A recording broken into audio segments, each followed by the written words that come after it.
हाँ जी स्टूडेंट्स, अज अपना topic discuss करना है वो है characteristics of organising. First point है a system of group of people. Any organisation is a unique system of a group of people. कोई भी संस्था एक यूनीक सिस्टम होंदी है किसी भी लोगों के एक ग्रुप का। This group of people is organised in a specific structure under the process of organising. So जिहड़ा ये कहते लोगों का ग्रुप बनया हुंदा किसी संस्था दे विच काम करन दे लई उहदी एक स्पैसीफिक बनतर हुंदी आ so that the objectives of the organisation may be achieved, ताकि असी किसी भी ऑर्गेनाइजेशन जिहड़े ऑबजैक्टिव आ उन्होंने अचीव कर सकीए। सैकेंड पॉइंट है basic function of management. Organising एक बेसिक फंक्शन है मैनेजमेंट का। In order to achieve the objectives of the organisation management perform the function of organising after the function of planning. So कोई भी organisation जो अपने ऑबजैक्टिव्स को achieve करना चाहती है तो वह मैनेजमेंट का जिहड़ा ऑर्गेनाइजिंग वाला फंक्शन है इनू परफॉर्म करती है, बट किस तो बाद करती है after the function of planning. In fact, the process of giving practical shape to plans starts with organizing। असल दे विच जिहड़ा process है या जिहड़ी विधि है जिहदे नाल असीं प्रैक्टिकल शेप दिंदे आ प्लैनस नूं ओह ऑर्गेनाइजिंग तो ही स्टार्ट हुंदा वो प्रोसैस। ठीक है। नैक्सट है based on division of work. The process of organising is based on the division of work in the organisation. So जिहड़ा ऑर्गेनाइजिंग नाम का प्रोसैस है काहदे उपर बेस्ड है, एक काम की डिवीजन के नाल रिलेटेड आ। ठीक है, मतलब ऑर्गेनाइजेशन के जिहड़ा वर्क है उन्होंने डिवाइड कर लिया जाता। Under this process, the total work of the organization is divided into in various tasks and activities। So किसी भी ऑर्गेनाइजेशन का काम है उन्होंने अलग अलग एक्टिविटीज़ के या टास्क के वंड लिया जाता। The authority and responsibility of completing these tasks and activities are assigned to various managers and employees under the process of organizing। हाँ जी, अथॉरिटी ते रिस्पोंसिबिलिटी की होंदी है? सब तो पहला अथॉरिटी होंदी है पावर। किसी परसन के कोल पावर होंदी है किसी तो काम करवाउण दी। ठीक है। सो रिस्पोंसिबिलिटी होंदी है किसी काम नूं कंप्लीट करन दी जिम्मेवारी।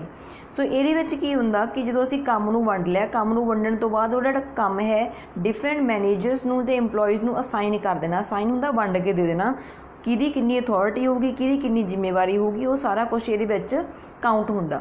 नैक्सट है goal of achievement of objective. The goal of the process of organising is the achievement of the objectives of the organisation. So जिहड़ा असीं ऑर्गेनाइजिंग नाम का प्रोसैस करते हैं इहदा कहंदे मेन गोल ये हुंदा कि असीं ऑर्गेनाइजेशन के ऑबजैक्टिव्स नूं अचीव करना। While framing a structure for the organization under the process of organizing, individual objectives are also kept in mind along with the organizational objective। So जदों असीं organization ਦੇ ਵਿੱਚ ਕੋਈ ਵੀ ਸਟਰਕਚਰ ਬਣਾਉਣੀ ਆ ਜਾਂ ਕੋਈ ਫਰੇਮਵਰਕ ਬਣਾਉਣਾ ਵਾ ਕਿ ਅਸੀਂ ਕਿਵੇਂ ਆਰਗੇਨਾਈਜ਼ਿੰਗ ਕਰਨੀ ਆ ਜਾਂ ਕਿਹੜੇ ਪਰਸਨ ਦੀ ਕੀ ਜ਼ਿੰਮੇਵਾਰੀ ਰਿਸਪੌਂਸਿਬਿਲਿਟੀ ਸਾਰਾ ਕੁਝ ਆਪਾਂ ਸੈੱਟ ਕਰਨਾ ਉਹਦੇ ਵਿੱਚ, ਤਾਂ ਅਸੀਂ ਇੰਡੀਵਿਜੂਅਲ ਆਬਜੈਕਟਿਵ ਹਰ ਇੱਕ ਸਿੰਗਲ ਇੰਪਲੋਈ ਦੇ ਆਪਦੇ ਕੀ ਆਬਜੈਕਟਿਵਸ ਨੇ ਇਹਨਾਂ ਨੂੰ ਵੀ ਧਿਆਨ 'ਚ ਰੱਖਣਾ ਵਾ, ਤਾਂ ਨਾਲ ਦੀ ਨਾਲ ਅਸੀਂ ਆਰਗੇਨਾਈਜੇਸ਼ਨ ਦੇ ਆਬਜੈਕਟਿਵ ਫਿਰ ਹੀ ਅਚੀਵ ਕਰ ਸਕਾਂਗੇ। नैक्सट है इंप्रूवमेंट इन कोआर्डीनेशन। ऑर्गेनाइजिंग के नाल जिहड़ी कोआर्डीनेशन मतलब तालमेल आ उहदे विच भी इंप्रूवमेंट आउंदी है। The process of organising results in the improvement in coordination in the organisation. So organising करन दे नाल साडी जिहड़ी स्ट्रक्चर है ऑर्गेनाइजेशन दी जां संस्था है उहदी तालमेल दे विच इंप्रूवमेंट आउंदी आ। Under it such a structure is created for the organisation which brings proper coordination. So organising करन दे नाल एक इस तरह की स्ट्रक्चर बन जाती है किसी संस्था दे विच जिहदे नाल प्रॉपर कोआर्डीनेशन हुंदी है काहदे विच in the working of the organisation. Authority and responsibility relations are also determined by keeping this fact in mind. So authority किहदी किन्नी होगी, किहदे कोल किन्नी पावर होगी, किहदी की रिस्पोंसिबिलिटी होगी, ये भी सारा कुछ इन्हां फैक्ट्स नूं ध्यान च रख के फिर बनाया जाता। ठीक है। नैक्सट है creation of cooperative relationship. Cooperative हुंदा एक दूजे का सहयोग करना। Under the process of organising the functional position authority and responsibility of any manager and employee in the organisation are determined. So process जिहड़ा ऑर्गेनाइजिंग का ये असीं फंक्शनल पोजीशन मतलब किहड़ा परसन किहड़ी पोस्ट ते होऊगा एंड किहड़े परसन कोल किन्नी पावर ते किहड़ी किन्नी जिम्मेवारी होगी, ये सारियां चीज़ां आपां इह सैट करदे हां। This helps in the creation of cooperative relationship in the organisation. So ये एक दूजे के प्रति सहयोग वाली रिलेशनशिप बन जाती है ऑर्गेनाइजेशन के विच। नैक्सट है determination of authority responsibility relationship. The determination of authority responsibility relationship in the organization also takes place under the process of organising ਜਿਹੜਾ ਪ੍ਰੋਸੈਸ ਹੈ ਇਹਦੇ ਨਾਲ ਹੀ ਅਸੀਂ ਕਿਸ ਪਰਸਨ ਕੋਲੇ ਕਿੰਨੀ ਅਥੋਰਿਟੀ ਹੈ ਜਾਂ ਕਿਹਦੀ ਕਿੰਨੀ ਰਿਸਪੋਂਸਿਬਿਲਿਟੀ ਆ ਉਹਨੂੰ ਅਸੀਂ ਔਰਗੇਨਾਈਜੇਸ਼ਨ 'ਚ ਸੈੱਟ ਕਰ ਸਕਦੇ ਹਾਂ। Organising help to clearly determine the functional position authority and responsibility of every manager and employee in the organisation. ये सेम पॉइंट है जिहड़ा आपां उपर भी पढ़िया वा।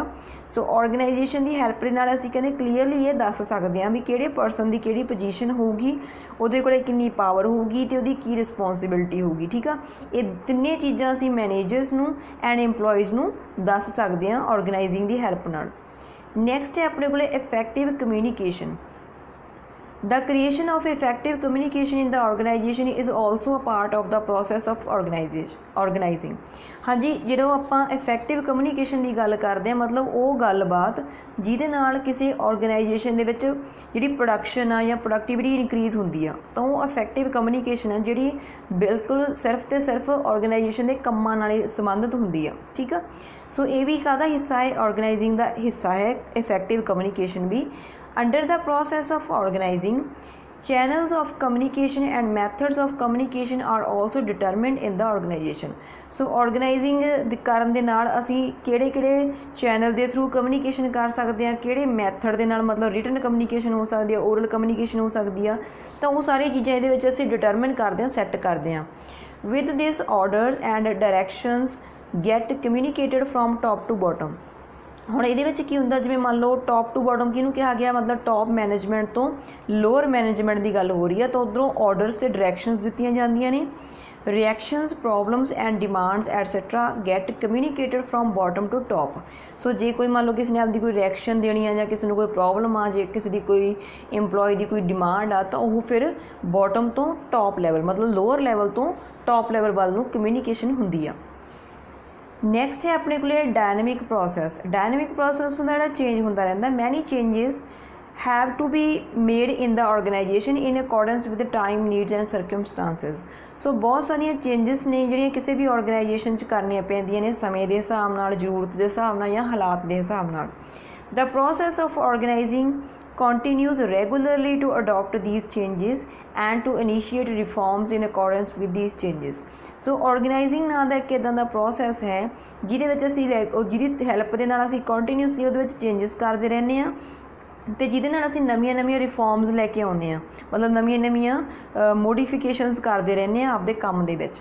Hence the process of organising is a dynamic process. So ਅਸੀਂ ਕਹਿ ਸਕਦੇ ਹਾਂ ਆਰਗੇਨਾਈਜ਼ਿੰਗ ਜਿਹੜਾ ਪ੍ਰੋਸੈਸ ਹੈ ਉਹ ਇੱਕ ਡਾਇਨਾਮਿਕ ਪ੍ਰੋਸੈਸ ਹੈ। Every manager at his own level keeps on regularly performing the function of organizing along with the other functions। हर एक मैनेजर आपदे लैवल के उपर जिहड़ा रेगूलर बेसिस के उपर जिहड़ा ऑर्गेनाइजिंग का फंक्शन है उन्होंने परफॉर्म करता रहता वा। ठीक है, मतलब नाल दी नाल चेंजिस उहदे विच करता रहता। लास्ट पॉइंट है universal. The process of organising is a universal process. Every organisation whatever may it's nature और साइज़ भी। सो दुनिया दे विच हर एक ऑर्गेनाइजेशन दे विच ऑर्गेनाइजिंग हुंदी आ, हर एक संस्था दे विच ऑर्गेनाइजिंग नाम दा प्रोसैस हुंदा वा। कोई भी संस्था है चाहे जिहड़ी मर्जी नेचर दी है जां जिड्डा उहदा मर्जी साइज़ है, is established through the process of organising. So जिमें हर एक दे लई प्लैनिंग जरूरी सी, उस तरीके नाल हर एक जगह के उपर ऑर्गेनाइजिंग भी जरूरी है। In every organization, management performs the function of organizing after planning। सो हर एक संस्था दे विच जिहड़ी मैनेजमेंट है वो ऑर्गेनाइजिंग का जिहड़ा फंक्शन है इहनूं परफॉर्म करती है, बट किस तो बाद करती है? After planning. ठीक है।